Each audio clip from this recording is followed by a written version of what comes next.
Okay, welcome along. Little video on magnetic fields. Got to be quick because the kitchen timer is going to go off in about 9 minutes for some roasting vegetables. But it's a fairly short video. You're thinking, wow, that hand's so lifelike. It's scary. Is it really there?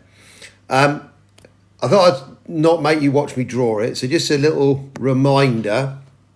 We're counting down FBI, force, magnetic field or flux density, and I, current. Let's put the other letters in, F and B. Really want to focus on the current because it's just as much as the current direction of movement of positive charge. And if you had a situation where you had a negative charge particle moving in that direction, you'd have to flip your hand round and the current would actually be in the opposite direction. So we'll start off with just the force on a wire, then we'll do the force on a charged particle in a magnetic field, and we'll just briefly touch on electric fields at the end where there's a little relevant bit. So actually you've all now done the experiment where you've got a wire and you set it up with the balance underneath. You put some magnets, and we got an idea of the force because the magnets were pushing the wire up, and then that, by Newton's third law, pushed down. So if I say the current is going in this direction, you can't see my hand, F is up, I is to the right, so B is into the plane of the screen. Okay, and the amount of force is given by the equation F equals BI/L. So the force is the flux density in Teslas by the current in amps times by the length. The length is just the length inside the magnetic field, okay? So it's not the whole length of the wire, it's just the length of the wire in the magnetic field.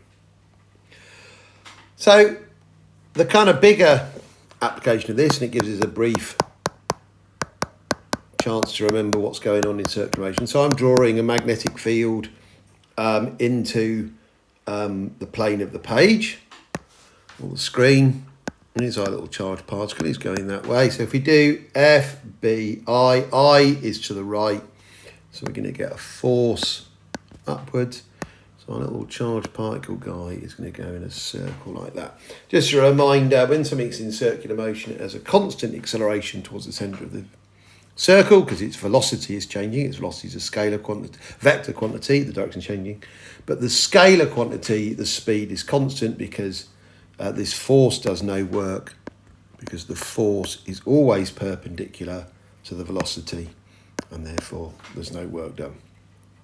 So in this situation, the first sort of maths we can use is we can say the centripetal acceleration is equal to the force on the charge carrier, which is BQV.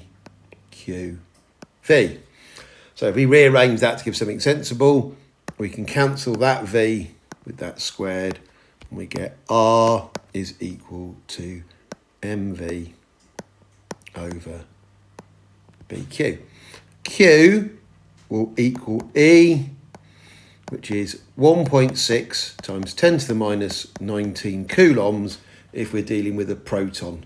If we're dealing with an electron, remember the current's the other way, but obviously the charge is the same. Charges, opposite charges, because if we put a minus, oh, I'll clutch that up. If we put a minus charge here, going in that direction, then actually that means the current is in that direction.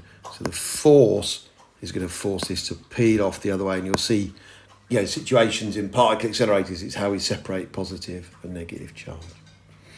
And then there's this very specific application, which is now widely used in hospitals, of the cyclotron.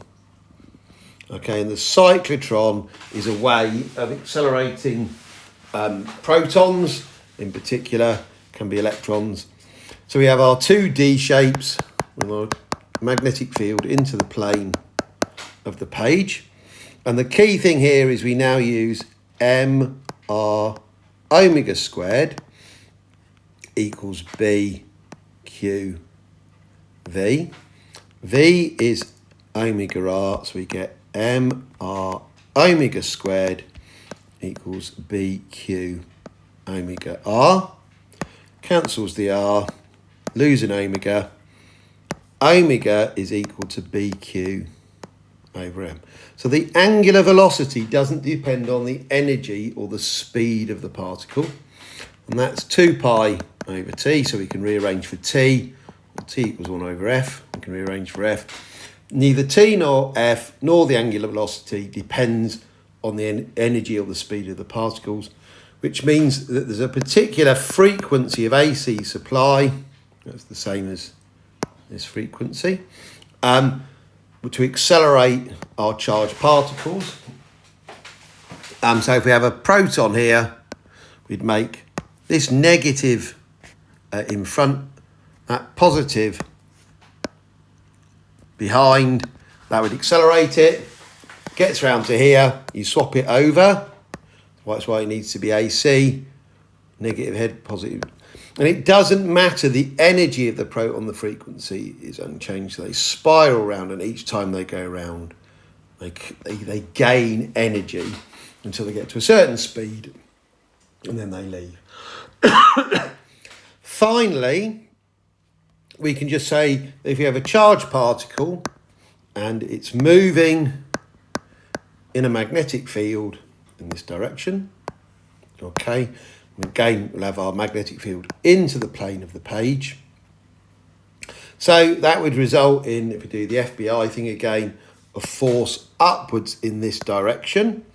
We can balance that by maybe constructing an electric field, making this plate positive, this plate negative, and then we can make it go straight by making the magnetic force, BQV, equals the force from the electric field, EQ, and E equals V over D. And I'm going to have to stop there, because I'm pretty sure, look at that, 40 seconds until the buzzer.